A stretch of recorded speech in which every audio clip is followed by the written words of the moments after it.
Partai Keadilan Sejahtera menyambut baik bergabungnya PKB ke dalam Koalisi Perubahan untuk Persatuan. PKS berharap Partai Demokrat bisa tetap berada dalam Koalisi Perubahan.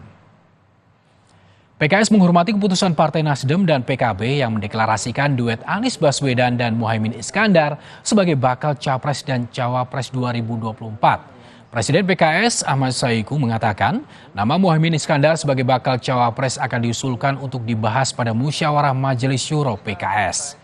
Disinggung soal petinggi PKS yang tidak hadir dalam deklarasi di Surabaya. Ketua Bidang Polhukam DPP PKS Al-Muzamil Yusuf mengatakan seharusnya ada prosedur yang lebih baik ketika PKB bergabung.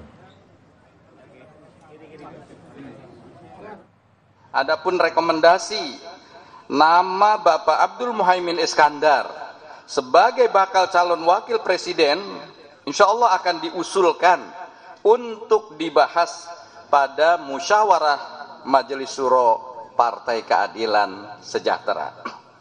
Sesungguhnya ya kami masih sangat berharap pada Partai Demokrat untuk bisa tetap berada dalam koalisi perubahan untuk persatuan.